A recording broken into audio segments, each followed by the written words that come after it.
Gold, trusted gold buyers. మీరు తాకట్టు పెట్టిన బంగారాన్ని విడిపించి ఈ రోజు ఉన్న మార్కెట్ ధరకు కొనబడను.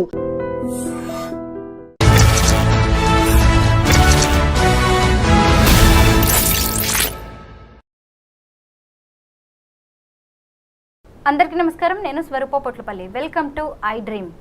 ట్రంప్ దెబ్బకి 20 లక్షల ఉద్యోగాలు భారతీయులవి ఊడిపోబోతున్నాయి అనే వార్తలు కూడా వినిపిస్తున్నాయి. ఇంకొక వైపు ఎడ్యుకేషన్ వీసా మీద వెళ్ళి అక్కడ పార్ట్ టైం జాబ్స్ చేస్తే ఊరుకునేది లేదు, మీ వీసాలను మేము రద్దు చేసేస్తామని ట్రంప్ అయితే స్ట్రాంగ్ వార్నింగ్ ఇచ్చారు. అసలు అక్కడ ఇంకా ఎలాంటి మెరిట్ స్కాలర్షిప్స్ పొందవచ్చు, ఇప్పుడు అక్కడ ఉన్న విద్యార్థుల పరిస్థితి ఏంటి, వీటన్నిటి మీద మనకి మంచి అనాలిసిస్ అప్డేట్స్ని అందించడానికి American studies expert doctor Ramesh Kanneganti గారు నాతో పాటు ఉన్నారు. ఆయనతో మాట్లాడదాం. సార్ నమస్తే. నమస్తే స్వరూప పొట్లపల్లి గారు. నమస్తే అండి. Thanks for I dream and thanks for your time. Yeah please. మనం చూస్తూనే ఉన్నాం కదా, దాదాపు ఒక నెల రోజులుగా ఈ చర్చ బాగా నడుస్తూనే ఉంది. అక్కడున్న విద్యార్థులు, ఇక్కడున్న తల్లిదండ్రులు చాలా టెన్షన్ పడుతున్నారు. అలా ఎడ్యుకేషన్ వీసా మీద చదువుకోవడానికి వెళ్ళి పార్ట్ టైం జాబ్స్ చేయడం అనేది కరెక్టేనా? First of all F1 student visa మీద వెళ్ళి 80% 80% you have to concentrate on the curriculum education. 20% you can on money to support your livelihood or to support your bread and butter. ఇదండి concept. ఈ కాన్సెప్ట్కి భిన్నంగా మన వాళ్ళు ఏం చేస్తున్నారంటే 20% ఎడ్యుకేషను, 80% లైవ్లీహుడ్ అంటే ఎంప్లాయ్మెంట్. ఇది మొన్నటి వరకు చెల్లింది, ఇక చెల్లదు. Go with a clarity. Me intent కరెక్ట్గా ఉండాలి. ఇంటెంట్ అంటే ఇంటెన్షన్, వెళ్ళే ఉద్దేశం. నేను F1 స్టూడెంట్ వీసా మీద వెళ్ళాను కాబట్టి 100కి 100% F1 స్టూడెంట్ వీసా తీసుకొని నా డిగ్రీ పూర్తి చేసుకొని మంచి నాలెడ్జ్, స్కిల్, యాటిట్యూడ్ గెయిన్ చేస్తే అక్కడ పని చేయండి. లేకపోతే ఇండియా వచ్చి పని చేయండి, లేకపోతే ప్రపంచం అంతా మీ ఫుట్బాల్ గ్రౌండ్ ఏదో కంట్రీకి వెళ్ళి పని చేయండి. ఎందుకు? మీకు నాలెడ్జ్ ఉంది, స్కిల్ ఉంది, యాటిట్యూడ్ ఉంది, కాన్ఫిడెన్స్ ఉంది, కంటెంట్ ఉంది, క్యారెక్టర్ ఉంది. కానీ పొరపాటు ఎక్కడ జరుగుతుందంటే ఇది వెళ్ళిన పని పక్కన పెట్టి పార్ట్ టైం జాబ్ అని, వెల్త్ క్రియేషన్ అని, ఎకనామిక్ యాక్టివిటీస్ మీద ఎక్కువ చేయాల్సి వస్తుంది. మరి అడగండి, మనల్ని ప్రశ్నించవచ్చు కొంతమంది వ్యూవర్స్, ఇప్పుడు పేరెంట్స్ కానీ స్టూడెంట్స్ కానీ. సార్ మరి ఎకనామిక్ చాలా ఇంపార్టెంట్ కదా, ఫైనాన్షియల్ స్ట్రెంగ్త్ ఇంపార్టెంట్ కదా, ఫైనాన్షియల్ ఫిట్నెస్, మరి ఎట్లానండి? అందుకని కనుక మేము అందుకోసమే కదా మేము పనిచేస్తుంది అంటున్నారు. బాబు, ఫైనాన్షియల్ ఫిట్నెస్ ఎందుకు ఇంపార్టెంట్ మీకు? స్టూడెంట్ దశలో ముఖ్యంగా స్టూడెంట్ గురించి మాట్లాడుతున్నారు. మీరు లోన్లు తీసుకొని వెళ్ళారు, 50 లక్షలు 60 లక్షలు లోన్ తీసుకొని మీ నాన్నగారు యొక్క ఆస్తులు తాకట్టు పెట్టి 100కి 100 మంది అమెరికా వెళితే 10 మంది పేరెంట్స్ మాత్రమే సొంతంగా ఒకేసారి డబ్బు కట్టగలిగిన శక్తి ఉన్నవాళ్ళు 10 మంది పేరెంట్స్. మిగతా 90 మంది పేరెంట్స్ ఎడ్యుకేషన్ లోన్ తీసుకోవాల్సిందే, వాళ్ళ ఆస్తులు, స్థలాలు, పొలాలు తాకట్టు పెట్టి. మరి మీ నాన్నగారు జీవితాంతం వాళ్ళ తాత ముత్తాతలు ఇచ్చిన ఆస్తులు తాకట్టు పెట్టి 50-60 లక్షలు మీకు ఇచ్చి అమెరికాలో ఒక యూనివర్సిటీకి పంపిస్తున్నారు 2 ఇయర్స్ కదా. మరి ఎమ్మంటే మీకు అక్కడ ఏమైనా జాబ్ రెడీగా ఉందా? మీ కోర్స్ అయిపోగానే రెడీగా లేదు. ట్రంప్ వచ్చిన నేపథ్యంలో అసలు పరిస్థితి బాగోలేదు ఇప్పుడు. అలాగని మీరేం డిసప్పాయింట్ అవ్వద్దు. నేనేం చెప్తున్నానంటే, ఇంత కష్టపడి 50 లక్షలు 60 లక్షలు లోన్ తీసుకొని వెళ్ళారు కదా, వెళ్ళబోయే ముందల ఒక చిన్న పాజ్ తీసుకోండి, అంటే చిన్న స్టాప్ తీసుకోండి, ఆలోచించండి. 50-60 లక్షలు కట్టి అమెరికా వెళ్ళి ఎంఎస్ చేయడానికి నేను వెళ్తున్నాను కదా, వెళ్ళాల్సిన అవసరం ఏంటి? 50-60 లక్షలు కట్టకుండా స్కాలర్షిప్స్ ఏమైనా ఉన్నాయా? ఉంటే ఎటువంటి స్కాలర్షిప్స్ ఉన్నాయి? ఎలా అప్లై చేయాలి? ఎలా ఆ స్కాలర్షిప్ ఇంటర్వ్యూ క్లియర్ చేస్తే 50 లక్షలు తీసుకునే దాంట్లో, 50-60 లక్షలు తీసుకునే దాంట్లో కనీసం నేను కొంతవరకు స్కాలర్షిప్ కొట్టుకుంటే, కొంతవరకు లోన్ తీసుకున్నా కానీ రేపొద్దున మా నాన్న మీద, పైగా నా మీద ఆ ఒత్తిడి ఉండదు అనే ఒక మినిమం బ్రెయిన్ స్ట్రామింగ్ అంటారు. అంటే మేధో మదనం చేయండి. ముందు చూపుతో, ప్రిడిక్టివ్గా, ప్రియంప్టివ్గా చేయబోయేదాన్ని ఆలోచించండి. ఓకే, మీలో ఎవరైనా ఈ ప్రోగ్రామ్ చూసి merit scholarships United states of అమెరికాలో ఏమి ఉన్నవి అని తెలుసుకోవాలనుకుంటే, నా పేరు doctor Ramesh Kanneganti. I'm the founder, executive director, centre for human security studies, మానవ రక్షణ అధ్యయన సంస్థ, మర్రి చెన్నారెడ్డి మానవ వనరుల అభివృద్ధి సంస్థ, MCR HRD institute, road number 25లో మన centre for human security studies ఉంది.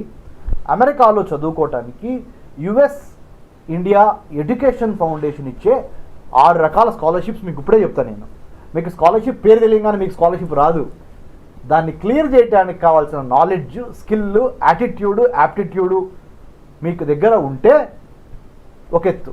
లేదనుకోండి మా దగ్గర రండి, ఆ knowledge, skill, attitude, route first ఎట్లా అప్లై చేయాలి, స్టేట్మెంట్ ఆఫ్ పర్పస్ ఎట్లా రాయాలి, లెటర్ ఆఫ్ రికమెండేషన్ ఏంటి, రీసెర్చ్ ఇంటర్న్షిప్స్ చేస్తే స్కాలర్షిప్ వచ్చింది. రీసెర్చ్ ఇంటర్న్షిప్ చేయకుండా స్కాలర్షిప్కి అప్లై చేస్తే ఎవరు, స్కాలర్షిప్ వచ్చినా కానీ మళ్ళీ ఆ టాప్ 10లో ఎలా ఉండాలి అనే వాటి మీద మేము మీకు plan A, plan B, plan C, route map చెప్తాం. యుఎస్ ఇండియా ఎడ్యుకేషన్ ఫౌండేషన్ ద్వారా మనకి అబ్దుల్ కలాం ఫెలోషిప్ ఉంది, నెహ్రూ ఫెలోషిప్ ఉంది, జూనియర్ ఫుల్ బ్రైట్ ఉంది, సీనియర్ ఫుల్ బ్రైట్ ఉంది, హ్యూబర్ట్ హంప్రీ ఫెలోషిప్ ఉంది, ఐవిఎల్పి ఫెలోషిప్ ఉంది, రోడ్స్ స్కాలర్షిప్ ఉంది. ఇంకా నేను చెప్పుకుంటా పోతే ఇంకో 15 స్కాలర్షిప్స్ ఉన్నాయి. ఈ 15 స్కాలర్షిప్స్లో ఏదో ఒక స్కాలర్షిప్ కొట్టినా మీ అమ్మ మీ నాన్న దగ్గర మీరు ఇబ్బంది పడకుండా, వాళ్ళు ఎడ్యుకేషన్ లోను 50-60 లక్షలు పెట్టకుండా కాలర్ ఎగరేసుకొని పుష్పగాడి స్టైల్లో హ్యాపీగా వెళ్ళి, అంటే గుడ్ యాటిట్యూడ్తో, కాన్ఫిడెన్స్తో, నేను ఎవరినో అడుక్కొని 50-60 లక్షలు లోన్ పెట్టుకొని ఆ లోను ఇంట్రెస్ట్లు, బ్యాంక్ నుంచి లెటర్లు, లవ్ లెటర్స్ లాగా బ్యాంక్ నుంచి లెటర్స్ వస్తూ ఉంటాయి, లోన్ సమయం దగ్గరికి వచ్చింది కట్టండి ఈఎంఐ అని. అక్కడ మీకు జాబ్ దొరకదు అమెరికాలో ఇమ్మీడియట్గా, ఆ కోర్స్ అయిపోగానే. అక్కడ మిమ్మల్ని రమ్మనలేక, ఇక్కడ వదులుకోలేక మీ తల్లిదండ్రులు పడే మనోవేదన ఒకటి. మీరు అక్కడ అయ్యో మా తల్లిదండ్రులు ఎంత కష్టపడుతున్నారు, ఇప్పుడు నేను డబ్బులు అడిగితే ఆల్రెడీ నాకు ఎంఎస్ కోసం 50-60 లక్షలు పెట్టారు అని మీరు పడే వేదన. అక్కడ మీరు వేదన పడుతున్నారు, ఇక్కడ తల్లిదండ్రులు వేదన పడుతున్నారు. ఇంక ఉపయోగం ఏంటి? కాబట్టి దయచేసి స్కాలర్షిప్స్ను యూటిలైజ్ చేసుకోండి. మేడం గారు ఇవి కాకుండా అమెరికా చెప్పేప్పుడు Norway, Sweden, Israel, Australia, Canada, UK, France, Germany, అన్నిటికీ మించి జపాన్, సౌత్ కొరియా, ఈ 12 దేశాల్లో కూడా భారత ప్రభుత్వానికి సంబంధించిన ministry of human resource development, MHRD, government of India. మీరు ఢిల్లీలో పనిచేశారు స్వరూప గారు, ఇండియా గేట్కి దగ్గరలో శాస్త్రి భవన్ అని ఉంటుంది. ఆ శాస్త్రి భవన్లో ఈ స్కాలర్షిప్ ఇంటర్వ్యూలు జరుగుతాయి. ఈ స్కాలర్షిప్ ఇంటర్వ్యూ అటెండ్ అవ్వడానికి కూడా మీకు ట్రైన్ టికెట్ గవర్నమెంటే ఇచ్చింది. ఆన్లైన్లో కొన్ని అటెంప్ట్ చేయొచ్చు, కొన్ని ఆఫ్లైన్లో వెళ్ళి చేయాలి. ఈ స్కాలర్షిప్ని క్లియర్ చేయాలంటే 3 రకాల దశలు ఉంటాయి. ఫస్ట్ మీరు అప్లై చేయాలి, 2 స్క్రూటినైజేషన్ అయిపోయిన తర్వాత మీరు ప్రపోజల్ పంపించమంటారు. ఈ 15-16 దేశాల్లో ఏ యూనివర్సిటీకి అప్లై చేయాలనుకుంటున్నారు, ఏ డిపార్ట్మెంట్కి అప్లై చేయాలనుకుంటున్నారు, వాళ్ళతో కూడా మీరు కమ్యూనికేషన్ ఏర్పాటు చేసుకొని 3rd స్టేజ్లో ఈ ఇంటర్వ్యూ క్లియర్ చేస్తే, ఢిల్లీ శాస్త్రి భవన్ ఇంటర్వ్యూ క్లియర్ చేస్తే మీకు ఆ దేశంలో చదువుకోవడానికి scholarship, flight ticket, medical insurance, అన్నిటికి మించి స్టైఫండు ఇస్తారు. నేను అట్లా ఇజ్రాయెల్లో 3 సంవత్సరాలు చదువుకున్నా. 3 సార్లు ఇజ్రాయలీ గవర్నమెంట్ స్కాలర్షిప్ సెలెక్ట్ అయ్యా. మా నాన్నగారు వ్యవసాయ కూలీ, మాది తెనాలి, డిగ్రీ వరకు తెలుగు మీడియం, ఇంటర్మీడియట్ తప్పిన వాడిని. నేను ఇజ్రాయెల్లో 3 ఏళ్ళు ప్రధానమంత్రి మన్మోహన్ సింగ్ గారు చేత నేను బ్రేక్ఫాస్ట్ తీసుకొని, ఆయన ఆశీర్వాదం తీసుకొని, అంటే ఆ టైంలో అప్పుడు ప్రధానమంత్రి మన్మోహన్ సింగ్ గారు ఉన్నారు. నేను ఆ టైంలో ఇజ్రాయెల్ దేశంలో 2 ఇయర్స్ చదువుకొని వచ్చా. డాక్టరేట్లో 1 ఇయర్, పోస్ట్ డాక్టరేట్. దాని తర్వాత అమెరికాలో ఇంటర్నేషనల్ విజిటర్ లీడర్షిప్ ప్రోగ్రామ్ ద్వారా, ఐవిఎల్పి ఫెలోషిప్ ద్వారా మళ్ళీ అమెరికన్ గవర్నమెంట్ నన్ను సెలెక్ట్ చేసి ఎమర్జింగ్ లీడర్స్కి ఇస్తారు. నాకు ఎడ్యుకేషన్ రంగంలో వచ్చింది. అమెరికన్ స్టడీస్ని ఎలా డెవలప్ చేయాలి, కరికులంని అనే అంశం మీద I have been selected by the US State Department to represent India in the United States. I had been to 10 American universities plus CNN headquarters, Coca-Cola company headquarters, Martin Luther King Gandhi Foundation in Atlanta, Seattle, ఎన్ని north, south, east, west మొత్తం తిరగటానికి ఆయన ఖర్చు మొత్తాన్ని American government భరించింది. Great. ఇదన్నీ మీకు ఎందుకు చెబుతున్నానండి స్వరూప గారు, నేను చేయగలిగిందా లేనిది మీరు నాకన్నా స్మార్ట్, మీరు నాకన్నా కష్టపడతారు, మీరు నాకన్నా అంబిషియస్, మీరు ఎందుకు చేయలేరు? ఇన్ఫర్మేషన్ రావాల్సిన విధంగా మీకు రావటం లేదు. ఒకవేళ తెలిసినా కానీ కొంతమంది స్టూడెంట్స్ అబ్బా ఈ కష్టం పడతాంలే, మనం ఇంత హార్డ్ వర్క్ యాడ్ చేస్తాం, స్కాలర్షిప్ అంటే మళ్ళీ ప్రిపేర్ అవ్వాలి, కాంపిటీషన్ ఉంటుంది, నేషనల్ లెవెల్ కాంపిటీషను, ఇవన్నీ ఉంటాయి. మరి అలా అనుకుంటే మరి 50-60 లక్షల రూపాయలు నీకు 50-60 లక్షల రూపాయలు స్కాలర్షిప్ రావాలి అంటే నువ్వు ఇంకొక 4 గంటలు ఎక్స్ట్రా కష్టపడి 2026లో అమెరికా వెళ్దాం అనుకుంటున్నావు కదా, అనుకో 2025లో వెళ్దాం అనుకుంటున్నావు, 2026లోనే వెళ్ళి అమెరికా ఆ 1 year ఇక్కడ పనిచేయ ఇండియాలో, ఈ స్కాలర్షిప్ కొట్టేళ్ళు, నీకు ఆ 50-60 లక్షల లోన్ నేను నెత్తమే పడదుగా మీ నాన్న మీద.